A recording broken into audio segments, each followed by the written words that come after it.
Monsieur le ministre, le collectif budgétaire présenté ce matin s'inscrit malheureusement dans la continuité de la politique menée depuis 2012, avec deux priorités, la réduction des déficits et les allègements de cotisations pour les entreprises.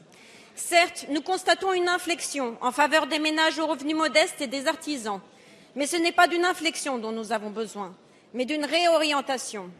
Car notre responsabilité, c'est de répondre au sentiment d'injustice des Français et de rééquilibrer les mesures entre ménages et entreprises. On demande en effet toujours plus d'efforts aux ménages, alors qu'on accorde sans condition ni contrepartie toujours plus d'aide aux entreprises.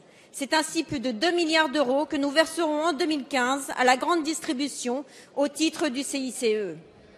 Notre responsabilité, c'est aussi de protéger les plus fragiles et les plus précaires d'entre nous.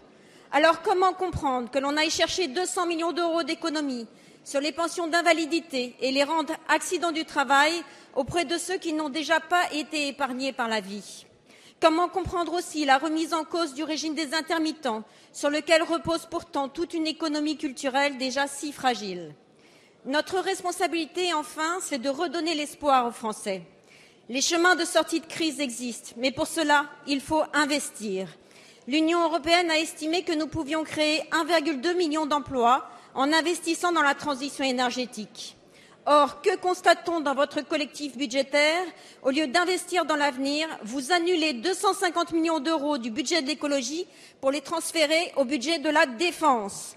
Comment les écologistes doivent-ils comprendre ce signal?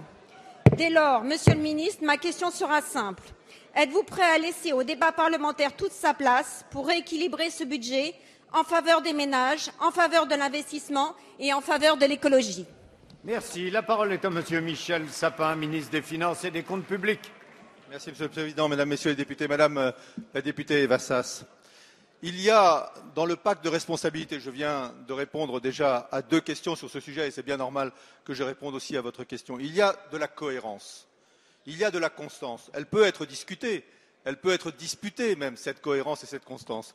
Mais je pense qu'il n'y a pas de politique économique qui puisse aboutir si elle ne s'inscrit pas dans la cohérence et dans la constance. Les entreprises, comme les ménages, ont besoin de voir loin pour prendre des décisions dès maintenant. Donc oui, notre pacte de responsabilité, il est dans une constance, la constance que ce très beau rapport sur la compétitivité de la France nous a permis de prendre en compte, le CICE, qu'aujourd'hui les entreprises sont en train de toucher, est à l'appui de la compétitivité. Nous allons continuer parce que l'investissement dont vous parlez, il commence aussi et d'abord dans les entreprises de France qui ont besoin de cet investissement.